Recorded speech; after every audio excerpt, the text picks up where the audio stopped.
નમસ્કાર. આજની આ અત્યંત રસપ્રદ અને થોડી ડરામણી સફરમાં આપ સૌનું સ્વાગત છે. આજે આપણે ગરુડ પુરાણની એક એવી અંધકારમય દુનિયામાં જઈ રહ્યા છીએ જ્યાં વાસ્તવિકતા અને આધ્યાત્મિકતાની સીમાઓ એકદમ ભળી જાય છે. આ કોઈ સામાન્ય ચર્ચા નથી હો. આ તો અંતિમ સમયનું એક એવું ચિત્ર છે જે ભલભલાને અંદરથી હચમચાવી દે. તો તૈયાર છો આ અંધકારમય માર્ગ પર ચાલવા માટે? ચાલો શરૂ કરીએ. તો સૌથી પહેલા જોઈએ વિભાગ 1, મધ્યરાત્રિએ અરીસાની સામે. ચલો આ ભયાનક દ્રશ્યમાં સીધા જ પ્રવેશ કરીએ. જરા કલ્પના કરો, અમૃત નામનો એક વૃદ્ધ માણસ અડધી રાત્રે કાતિલ ઠંડા ઓરડામાં ઊભો છે. બહાર ભયંકર વાવાઝોડું અને કડાકાભેર વીજળીઓ પડી રહી છે. ઓરડામાં માત્ર એક ભૂરી, એકદમ ઠંડી રોશની છે. બસ એક જ ટમટમતો દીવો. હવે અમૃત એક જૂના અરીસામાં જુએ છે, પણ ત્યાં સૌથી ડરામણી વાત એ બને છે કે અરીસામાં એનો પોતાનો જ પડછાયો નથી. ખરેખર આ તો માત્ર એક શરૂઆત છે. ધીમે ધીમે જાણે પોતાનું જ અસ્તિત્વ ભૂંસાઈ રહ્યું હોય એવો ભયાનક અહેસાસ થવા લાગે છે. હવે જુઓ, અહીં એક બહુ જ મોટો તફાવત દેખાઈ રહ્યો છે. એક તરફ આપણી સામાન્ય દુનિયા છે જ્યાં બહાર વાવાઝોડું છે અને ઉંમરની શારીરિક અસરો સ્પષ્ટ દેખાય છે. પણ બીજી તરફ ઓરડાની અંદર એક એવો આધ્યાત્મિક ભય ઊભો થઈ રહ્યો છે જેને શબ્દોમાં વર્ણવવો મુશ્કેલ છે. જ્યારે પ્રકૃતિના આ તોફાન અને કોઈ અલૌકિક શક્તિઓનો સંગમ થાય ને, ત્યારે માણસનું માનસિક ડર તેની ચરમસીમા પર પહોંચી જાય છે. અંધારામાં છુપાયેલો એ મૃત્યુનો અહેસાસ હવે ધીમે ધીમે પણ બહુ જ મક્કમતાથી વાસ્તવિકતા બની રહ્યો છે. અને આ જ બાબત આપણને લઈ જાય છે આપણા બીજા વિભાગ તરફ, 4 મૌન ચેતવણીઓ. હવે આ ચેતવણીઓ સમજતા પહેલા એ જાણવું બહુ જ જરૂરી છે કે આ કાઉન્ટડાઉનના અંતે કોણ રાહ જોઈ રહ્યું છે. આ કોઈ સામાન્ય અસ્તિત્વ નથી. આ છે યમરાજ. હિન્દુ પૌરાણિક કથાઓ મુજબ સાક્ષાત મૃત્યુના દેવતા. જરા વિચારો, જ્યારે આકાશમાં કાળા ડિબાંગ વાદળો વચ્ચે વીજળીઓ કડકતી હોય અને ચારે બાજુ ગાઢ અંધકાર હોય, ત્યારે એ પોતાના વિશાળ કાળા વાહન પર પ્રગટ થાય છે. આ બ્રહ્માંડના એ ન્યાયાધીશ છે જેમનાથી કોઈ જ બચી શકતું નથી. તો પછી એ 4 સંકેતો છે કયા? ગરુડ પુરાણ બહુ જ સ્પષ્ટ કહે છે કે આ સંકેતો કોઈ મોટો અવાજ કરીને નથી આવતા. એ એકદમ મૌન રહીને ધીમે પગલે આવે છે. પહેલો સંકેત, માથામાં દેખાતો પહેલો સફેદ વાળ. બીજો, પડતા દાંત. ત્રીજો, ધીમે ધીમે ઝાંખી પડતી આંખોની રોશની. અને ચોથો અંતિમ સંકેત છે એક સાવ લાચાર અને ઠંડુ પડી ગયેલું શરીર. તમને કદાચ આ બધું માત્ર ઉંમર વધવાની સામાન્ય નિશાનીઓ લાગતી હશે, ખરું ને? પણ આધ્યાત્મિક રીતે આ દરેક પગલું આત્માને એના અંતિમ ન્યાય તરફ ખેંચી રહ્યું છે. ચાલો આપણે પહેલી ચેતવણીને થોડી નજીકથી સમજીએ. જ્યારે અમૃત અરીસામાં પોતાનો પહેલો સફેદ વાળ જુએ છે ને, ત્યારે એ માત્ર ઉંમરને નિશાની નથી. બરાબર એ જ સમયે અંધારામાં એની પાછળ યમરાજનો એક ભયાનક અને રહસ્યમય પડછાયો ઊભો છે. હા, આ એ વાતનો સ્પષ્ટ સંકેત છે કે તમારા પર નજર રાખનાર દેવતા હવે તમારી બહુ જ નજીક આવી ગયા છે અને ઘડિયાળની ટીક-ટીક શરૂ થઈ ચૂકી છે. અને અહીંથી ડર ધીમે ધીમે વધવા લાગે છે. બીજી અને ત્રીજી ચેતવણી. જેમ જેમ અમૃતના દાંત પડે છે અને આંખો ઝાંખી થાય છે, વાતાવરણ વધારે ને વધારે બિહામણું બનતું જાય છે. પેલો અરીસો, એમાં હવે સામાન્ય વસ્તુઓને બદલે અજીબોગરીબ ભૂતિયા પડછાયાઓ ફરતા દેખાવા લાગે છે.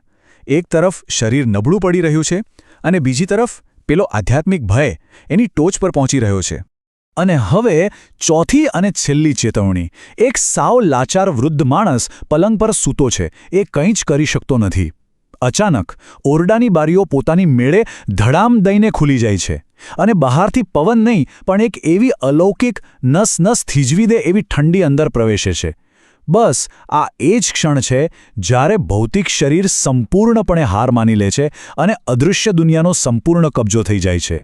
બરાબર. હવે આપણે પહોંચ્યા છીએ વિભાગ 3 પર, ધુમાડામાં છુપાયેલા સંદેશાવાહકો.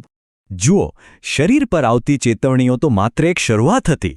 હવે અસલી સમય પૂરો થયો છે. વાતાવરણમાં જે ભય હતો તે હવે એક સાક્ષાત રૂપ ધારણ કરવા જઈ રહ્યો છે. જરા કલ્પના કરો એ દ્રશ્યની. મધ્યરાત્રિનો સમય છે. ઓરડામાં પેલો તેલનો દીવો હજુ પણ ટમટમી રહ્યો છે અને અચાનક કોઈ જૂના લાકડાના દરવાજા પર ધીમેથી ટકોરા મારે છે. દરવાજાની તિરાડોમાંથી એકદમ ઠંડુ અને ભયાનક ધુમ્મસ અંદર આવી રહ્યો છે અને એ ધુમ્મસની પાછળ એક કાળો બિહામણો પડછાયો ઊભો છે. આ માત્ર કોઈ કાલ્પનિક ડર નથી. આ અંતિમ સમયનું સાક્ષાત આગમન છે. હવે આ બાબત ખરેખર બહુ જ રસપ્રદ અને એટલી જ ડરાવણી છે. ગરુડ પુરાણમાંથી પ્રેરિત આ ભયાનક આકૃતિઓ એટલે કે યમદૂતો. તેમની ચમકતી લાલ આંખો, કાળા વસ્ત્રો અને ચારે બાજુ અગ્નિ અને ધુમાડો. તેમના હાથમાં સાંકળો અને શસ્ત્રો છે. આ કોઈ સામાન્ય સંદેશાવાહકો નથી હો. આ એ ભયાનક શક્તિઓ છે જે આત્માને તેના શરીરથી જબરદસ્તી અલગ કરીને પોતાની સાથે ખેંચી જવા માટે જ સર્જાઈ છે. અને આ ભયાનક સફરનો અંતિમ મુકામ છે વિભાગ 4 અંતિમ બ્રહ્માંડીય ન્યાય. હવે અહીંથી આપણી આખી સફર એ નાના, બંધ અને ભયાનક ઓરડામાંથી બહાર નીકળીને બ્રહ્માંડના એક અત્યંત વિશાળ અને ભયાનક દિવ્ય ન્યાયાલયમાં પહોંચે છે. શારીરિક યાતનાઓ પૂરી થઈ ગઈ છે, પણ અસલી આધ્યાત્મિક યાત્રા તો હવે શરૂ થાય છે. આ દિવ્ય દરબારમાં પહોંચ્યા પછી બધું જ પાણીની જેમ સાફ થઈ જાય છે. યમરાજ પોતે એ 4 સંકેતોનો હિસાબ માંગે છે, જેને આખી જિંદગી આપણે બસ એમ જ અવગણતા રહ્યા. જે પૌરાણિક કથાઓ આપણને કલ્પના લાગતી હતી એ હવે એક ભયંકર વાસ્તવિકતા છે. હવે આત્માને એક એવા અંધકારમય અને રહસ્યમય માર્ગ પરથી પસાર થવું પડે છે જ્યાં તેના એક એક કર્મનો હિસાબ થાય છે. અહીંયા વાક્ય પર ખાસ ધ્યાન આપજો. ચેતવણીઓ શરીર પર લખવામાં આવી હતી, પરંતુ આત્માએ તેને વાંચવાનો ઇનકાર કર્યો. આ વાક્ય ખરેખર કેટલું ગહન અને ભયાનક છે, બરાબર ને? આ એક એવી સાર્વત્રિક વાસ્તવિકતા છે જે આપણે સૌ જીવીએ છીએ. આપણે બધા જાણીએ છીએ કે અંત નિશ્ચિત છે, છતાં આપણે આ ચેતવણીઓને સાવ નજરઅંદાજ કરતા રહીએ છીએ, જાણે કે આપણે ક્યારે કોઈ હિસાબ આપવાનો જ નથી. ચાલો આખા ઘટનાક્રમને એક સમયરેખામાં સમજીએ. શ્વાસ રોકાતા જ પહેલા કલાકમાં શરીર સાવ લાચાર બનીને મૃત્યુ પામે છે. માત્ર 1 જ મિનિટની અંદર એ ધુમાડામાંથી યમદૂતો પ્રગટ થાય છે અને આત્માને પકડી લે છે. પ્રથમ દિવસે એ કાળા અંધકારમય માર્ગ પર સફર શરૂ થાય છે અને અંતે આવે છે અનંતકાળ. એ બ્રહ્માંડીય ન્યાયાલયમાં ચાલતી ન્યાય પ્રક્રિયા. આ એક એવી યાત્રા છે જેનું વર્ણન સાંભળતા જ મનમાં ભય વ્યાપી જાય અને આપણને આપણા જીવનના સમયનું સાચું મહત્વ સમજાય. અને આ બધી જ બાબતો આપણને એક બહુ જ ઊંડા અને થોડા અસ્વસ્થ કરી દે તેવા પ્રશ્નો તરફ લઈ જાય છે.